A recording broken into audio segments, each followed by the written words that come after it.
आम खबर से आपको आगाह करें, आपको बताएं कि बोलान के शहर मच में यके बाद दीगरे 15 रॉकेट फायर, पहाड़ों से फायर रॉकेट मच शहर के मुख्तलिफ इलाकों में गिरे। बलूचिस्तान लिबरेशन आर्मी ने अब तक का सबसे बड़ा हमला किया है बलूचिस्तान के माच में। भारतीय नौसेना ने अरब सागर में बड़ा ऑपरेशन कर दिया, 19 पाकिस्तानी और 17 ईरानियों को बचाया है। रिसेंटली ईरान की एक शिप को जो है वो सोमालिया के समुद्री डाकुओं ने हाईजैक किया।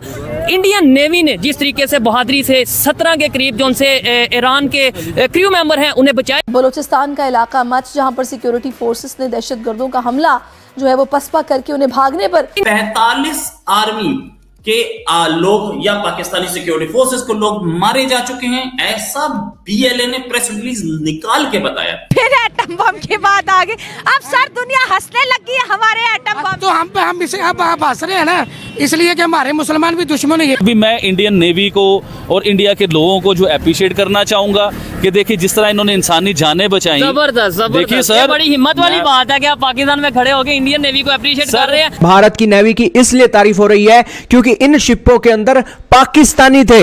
19 पाकिस्तानी नेशनल्स को इस शिप से रेस्क्यू किया गया है। सर ईरान ने पाकिस्तान पर एक और हमला किया है। ईरान और पाकिस्तान के बॉर्डर पर 9 पाकिस्तानियों को मार दिया गया है। ईरान का जो फॉरेन मिनिस्टर थे वो आए पाकिस्तान के अंदर, जाते जाते बड़ी अजीब सी स्टेटमेंट दे गए। वो मैं हैरान हूं इस बात। कहते हैं कि सारी चीज के अंदर एक तीसरी ताकत का हाथ है। हमले का मैग्नीट्यूड इतना बड़ा है कि इससे निपटने के लिए जेकबाबाद एयरफोर्स बेस से फाइटर जेट्स उड़े हैं। सूडान और जनूबी सूडान के मुतनाज़ इलाके में पाकिस्तानी आमन दस्ते पर हमला हुआ है। सिक्योरिटी फोर्सेस को पहले से दहशतगर्दों के हमले की इत्तलात मिल गई थीं। मुअस्सर जवाब पर दहशतगर्द बौखलाकर पसपा हो गए। ईरान का इशू चल रहा है, पाकिस्तान के साथ इशू चल रहा है, 2 मुस्लिम कंट्रीज हैं आपस में लड़ते नजर आ रहे हैं और दूसरी साइड पे पाकिस्तान की मीडिया में ये बताया जा रहा है कि इंडिया सपोर्ट कर रहा है जी ईरान को पाकिस्तान के। शुएब भाई ये तो सरासर प्रोपेगेंडा और गलत बात है। देखिए जो जेन्युइन बात है ना, रियलिटी को सामने लेके आओ। क्यों डरते हो आप? ईरान को आप ये कहना चाह रहे हो या मीडिया ये कहना चाह रही है कि ईरान और इंडिया के रिलेशन इसलिए बेहतर हो रहे हैं कि ईरान ने पाकिस्तान पे अटैक कर दिया, ये मकसद है ना कहने का। और भाई साहब मैं आपको बताता हूँ, अपनी गलतफहमियां पहले दिमाग में से निकालिए।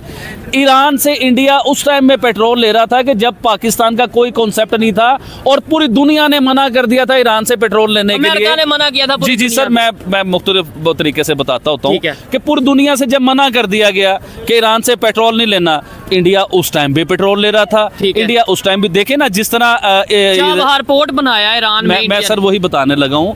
वो पोर्ट आपको पता है कि हमारे सी पैक के बिल्कुल ऑपोजिट है, सामने है, ग्वादर पोर्ट के बिल्कुल सामने है। अच्छा वो अब उसके अंदर ईरान भी है, अफगानिस्तान भी है और काफी मुल्क हैं और बड़ा ही आउटस्टैंडिंग किस्म का वो पोर्ट बन रहा है। अच्छा वो क्यों बन रहा है? वो पाकिस्तान की वजह से बन रहा है। पाकिस्तान के साथ तो आज ईरान के मसले खराब हुए हैं ना। ये तो इंडिया के प्रोजेक्ट कई सालों से चल रहे हैं उनके साथ, तो ये फजूल की बातें। अभी मैं इंडियन नेवी को और इंडिया के लोगों को जो अप्रिशिएट करना चाहूंगा कि देखिए जिस तरह इन्होंने इंसानी जानें बचाई। जबरदस्त, देखिए सर, बड़ी हिम्मत वाली बात है कि आप पाकिस्तान में खड़े होकर इंडियन नेवी को अप्रिशिएट कर रहे हैं, लेकिन इसके ऊपर किसी के पास लॉजिक नहीं होगा। क्या उन्होंने वाकई में इंसानों की जानें नहीं बचाई और वो भी मुसलमानों की?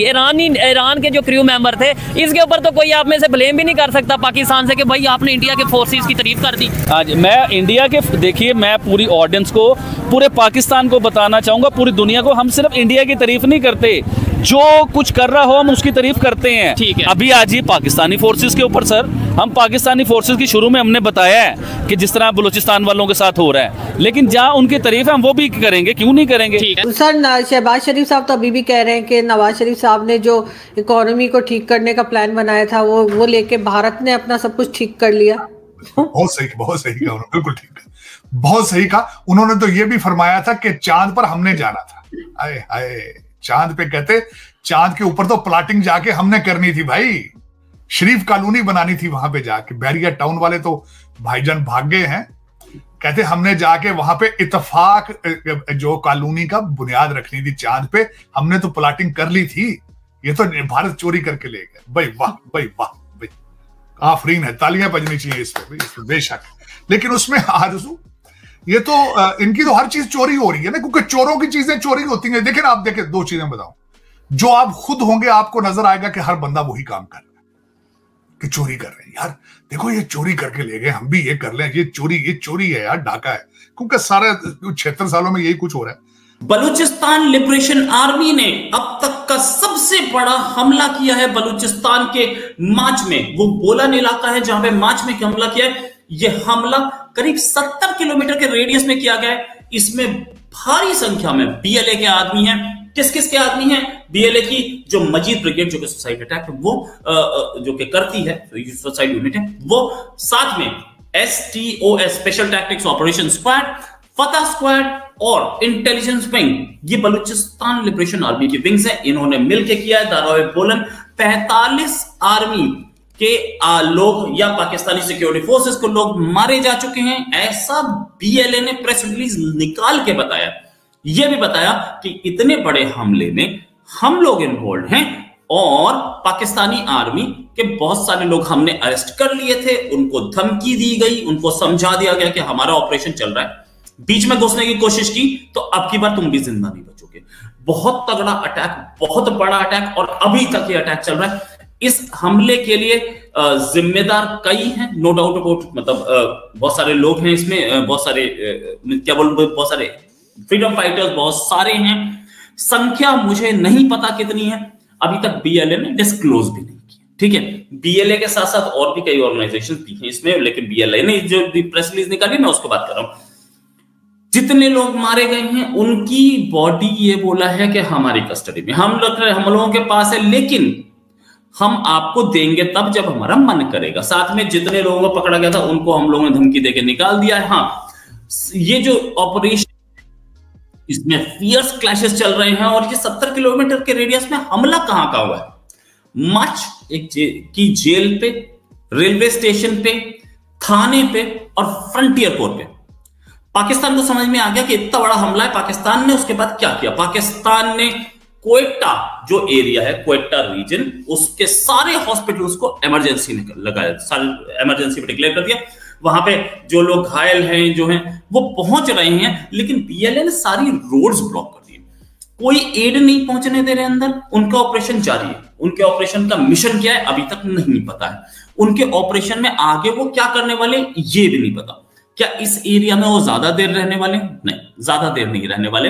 वो अभी हैं यहाँ पे, अपना ऑपरेशन पूरा करेंगे। ये बोला कि हम ये दुश्मन फोर्स को यहां से क्लियर करके फिर उसके बाद निकलेंगे। दुश्मन फोर्स उनकी जो दुश्मन फोर्स है बलूच लिबरेशन आर्मी, यानी कि उनके फ्रीडम फाइटर्स की जो दुश्मन फोर्स है वो पाकिस्तानी आर्मी, पाकिस्तानी पुलिस है। पाकिस्तान को इस पूरे हमले की जानकारी बहुत पहले लग गई थी। हमले का मैग्नीट्यूड इतना बड़ा है कि इससे निपटने के लिए जेकबाबाद एयरफोर्स बेस से फाइटर जेट्स उड़े हैं। वो जाके कहीं बॉम्बिंग करेंगे, क्योंकि उस पूरे एरिया में इतने सारे बलूच फाइटर्स हैं कि पाकिस्तानी आर्मी बिल्कुल निष्काम हो चुकी है। फ्रंटियर कोर के जो ठिकाने थे उन सब पे हमला करके उन पे कब्जा कर लिया गया है। हमें चाहिए ईंट का जवाब पत्थर से दें। दूसरे मुल्कों में वो मुसलमानों के दुश्मन होते, आज जो है सबसे ज्यादा इंडिया की दोस्ती मुस्लिम कंट्री के साथ है। सब थोड़ी है ना, उनके बीच जा जाके हमारी कमजोरी को पकड़ा उसने। तो फिर हमें भी कुछ कर लेना चाहिए था ना। हमें उनका लिहाज ही नहीं करना चाहिए। ये एटम बम किस लिए बनाए हैं? फिर एटम बम की बात आ गई। अब सर दुनिया हंसने लगी है हमारे एटम बम। तो हम इसे अब हंस रहे हैं ना, इसलिए कि हमारे मुसलमान भी दुश्मन है। इंडिया तरक्की कर रहा है, आपकी जेलस हो रही है, मुझे ये बताएं। तरक्की नहीं कर रहा है, वो हमसे छीन रहा है। पाकिस्तान के अंदर जज्बा है, वो लड़ेगी। अगर वो पहला हमला करेंगे तो फिर हम भी इंशाल्लाह फिर अब जब कोई एटम बम या जज्बे की बात करता है मुझे बड़ी हंसी आती है। जय हिंद दोस्तों, जैसा आपने वीडियो में देखा कि इंडियन नेवी ने एक बार एक और बड़ा काम कर दिया, जिसे देख करके पूरी दुनिया हैरान। आपको बता दें, इंडियन नेवी के आईएनएस सुमित्रा ने ईरानियन शिप से ईरान के कुछ क्रू मेंबर और साथ ही साथ पाकिस्तान के 19 क्रू मेंबर को सोमालिया के डाकुओं से हाईजैक किए हुए जहाज से बचाया, जिसे देख करके पाकिस्तानी मीडिया के साथ साथ पूरी दुनिया हैरान। आपको बता दें, एक तरफ जहाँ पे पाकिस्तान हमेशा इंडिया को अपना दुश्मन कहता है, लेकिन वही दूसरी तरफ इंडिया किसी की हेल्प करने से नहीं चूकता।